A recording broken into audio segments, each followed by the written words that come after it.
Assalamualaikum warahmatullahi wabarakatuh. Masih di seputaran modifikasi 4x4, 6x6 untuk kendaraan truk dan bus.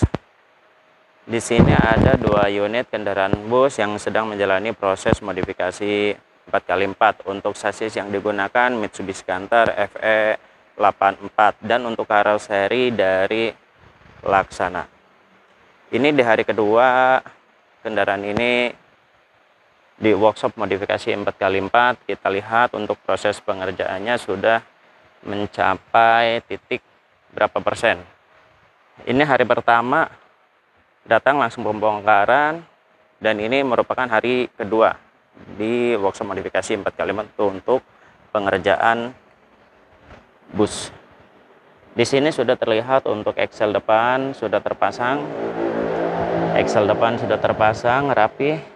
Dan untuk long tail rod yang sudah terpasang berikut dengan shockbreaker setir. Fungsi dari shockbreaker setir adalah untuk meredam getaran di saat kendaraan melaju pada kecepatan tinggi. Dan ini tinggal pemasangan pada bagian hub roda. Untuk hub roda ini adalah sedang di custom di bubutan, proses bubutan. Untuk customnya menggunakan bahan asli dari bawaan unit. Sedangkan untuk rumah kampas ini asli juga bawaan unit, cuma kita custom aja agar lebih mudah dalam pencarian suku cadang, yaitu sepatu kampasnya ya. Untuk bagian depan sudah terpasang. Kita lihat pada posisi sebelah bagian tengah. Untuk di bagian tengah ini yang masih belum terpasang, sedikit agak gelap, kita kasih sedikit cahaya. Ini pada bagian tengah. Karena memang untuk kendaraan bus itu hal yang paling sulit itu ada pada bagian tengah, yaitu pemasangan transfer case. Karena sempitnya ruang untuk gerak. Ini karena sempit ruangan dalam pemasangan transfer case.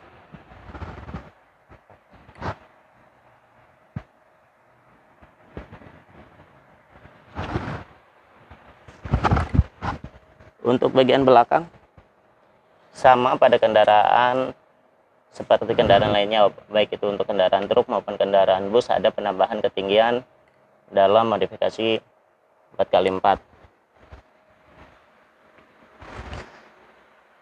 Meskipun ada penambahan ketinggian, namun desain dari karoseri terlihat seperti kendaraan standar, yaitu kendaraan 4x2. Padahal kendaraan ini adalah kendaraan 4x4 karena desain dari karoseri yaitu khusus untuk kendaraan 4x4.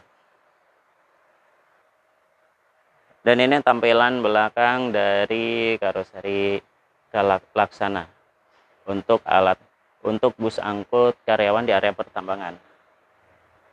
Ini desainnya. Lalu kita masuk ke dalam kabin. Kita lihat, kita masuk dari bagian belakang. Yang pertama ada pemadam. Ini memang harus standar untuk kendaraan sekarang, memang harus dilengkapi dengan pemadam.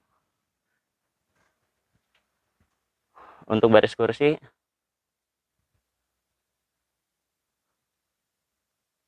pada umumnya biasanya di sini terdapat rak atau bagasi untuk penyimpanan barang atau tas bawaan.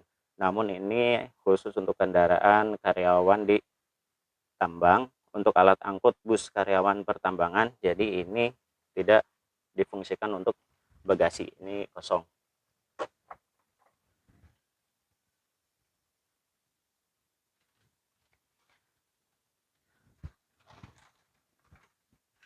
Untuk bagian depan di sini sudah terpasang dua tuas untuk mengoperasikan 4x4. Ini tuas sebelah kanan untuk mengaktifkan atau menonaktifkan atau perpindahan dari 2WD ke 4WD, dan untuk tuas sebelah kiri ini untuk mengatur percepatan, yaitu high dan low. Dan untuk lampu indikator ketika 4x4 aktif, dia terdapat pada panel speedometer. Lampu ini akan menyala ketika 4x4 aktif.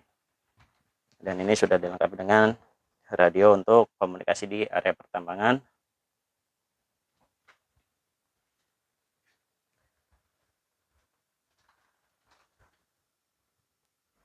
Dan untuk pembatas sekarang ini sudah menggunakan kaca ya. Ini udah menggunakan kaca sehingga pandangan lebih leluasa. Untuk desain interior untuk kendaraan bus yang ini termasuknya ini sedikit sederhana, tidak terlalu mewah meskipun dari karoseri Laksana. Kalau pemesanan ini tergantung dari customer, permintaan customer, sama seperti kendaraan, sama seperti pada modifikasi 4x4, disesuaikan dengan sesuai permintaan customer. Untuk jumlah kursi ini diperkirakan sekitar 29 untuk jumlah kursi. Untuk kisi-kisi di sini udah ada kisi-kisi ya. Untuk AC, ini AC dilengkapi dengan lampu, sudah ada lampu, tombol lampu, dan ini untuk tombol stop untuk memberhentikan kendaraan. Dan ini kisi-kisi AC, ini speaker.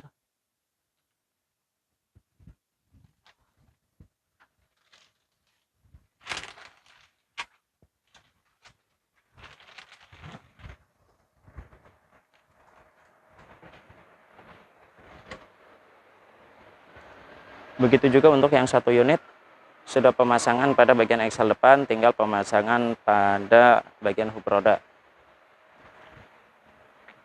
Ini pada kendaraan bus, karena untuk kendaraan bus ini ada 2 unit yang sedang menjalani proses modifikasi 4x4. Sedangkan untuk yang di sana ada Hino Dutro 300 130 HD yang sudah menjalani proses modifikasi 4x4 namun belum dilakukan pengambilan oleh customer, dan itu masih unit yang lama Mitsubishi Canter FE74 HD yang belum ada pengambilan dari customer, yang itu sudah selesai menjalani proses modifikasi 4x4. Dan ini adalah transfer case Isuzu Blimbing yang akan digunakan pada kendaraan bus dengan chassis Mitsubishi Canter FE84. Ini tampilannya untuk transfer case Isuzu Blimbing.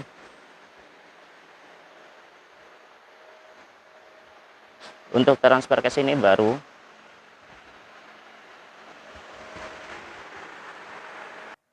Untuk hub roda sendiri yang telah selesai proses pembuatan hub roda ini adalah custom, namun untuk bahannya asli dari bawaan unit, di custom khusus untuk kendaraan 4x4, dan ini adalah proses pengeboran.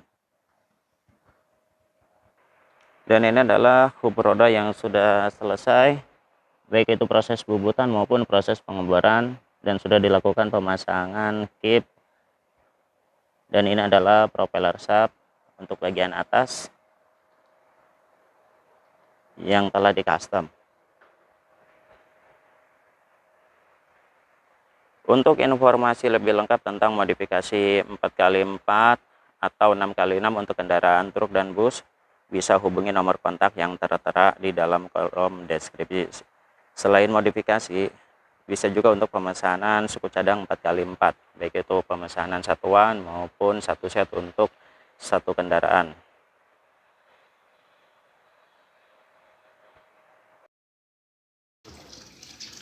Ini posisi gigi sama per sudah terpisah ya Pak. Nah, Bapak kan di sini melihat ada selah untuk masuk per. Nah, bagian sini Pak, ini selah untuk masuk per. Dan di sini ada rongga, ini rongga kosong ya Pak ya, rongga kosong tanpa gigi. Ini polos. Nah, Bapak tinggal tarik, yang penting asal ada masuk sedikit nih Pak ya. Dari hitungan gigi ini ya sekitar masuk 1 cm atau 1,5 cm atau 2 cm, gimana dia mau masuknya ya Pak ya. Nah, di sini yang penting menurut Bapak, oh itu aman nggak lepas. Nah, ini kita buka aja, kita pasin nih Pak, kita pasin, kita cari selah rongga yang nggak ada gigi dari situ. Nah, kita pasin apa ya, ini kan ada celah yang tanpa gigi nih, ada rongga di sini, kita masukin aja Pak. Saya tarik nih, tarik pernya dari per ini Pak ya. Nah, ini batas per, langsung masuk dari selah rongga yang nggak ada gigi nih Pak. Dari sini nggak ada gigi, langsung kita masuk. Nah, udah masuk, udah begini aja Pak. Nah, posisinya tuh masuk. Yang penting ada untuk pengunci nih Pak. Per ini fungsinya untuk mengunci antara gigi sama kawat ini Pak. Tapi pas masuknya Bapak sekiranya aman ya Pak ya. Ini tekan, pastikan ini udah masuk bener nih Pak. Di sini saya juga cuma memasukkan dari gigi itu cuma 4 gigi 5 lah ya Pak ya. 1 2 3 4 5 gigi tuh. Jadi kalau total panjang paling di kisaran 2 cm ya Pak ya. Ini 2 cm saya masukin, nggak masuk semua. Udah Pak. Yang penting Bapak posisinya penguncinya gini Pak. Nih. Nah ini udah aman. Aman tuh Pak ya. Ditarik aman. Oh segini aman Pak. Untuk main. Bapak kalau posisinya udah seperti ini, punya Bapak kan platnya sudah terpasang, dan ini posisi yang ada di penguncinya Pak. Begini posisinya, Bapak sebelum pemasangan posisi kunciannya harus pada posisi free ya Pak, posisi free. Setelah itu lalu Bapak pasang aja, tinggal pasang.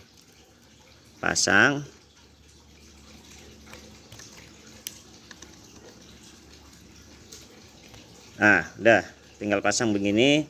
Yang penting posisi Bapak tanda panahnya itu masih di posisi free. Udah Pak, begitu aja pemasangannya. Lalu Bapak pasang ke rumah free lock-nya Pak. Nah ini rumah free lock. Dah begini aja Pak. Namun sebelumnya Bapak jangan langsung pasang semua bautnya ya Pak ya. Kita pasang 2 saja dulu Pak, karena untuk mencoba nih free lock-nya berfungsi dengan baik apa enggak Pak. Gitu aja Pak. Nah setelah terpasang 2 baut Pak, seperti saya ini kan 2 baut yang terpasang, lalu dicoba Pak, diputar dari posisi free ke lock, dia berfungsi enggak. Nah dia berfungsi dengan baik tuh Pak, langsung kunci. Setelah Bapak yakin semua berfungsi dengan baik, baru pasang bautnya. Sisanya baut ya Pak ya, untuk baut pasang semua kalau memang sudah terbukti berfungsi.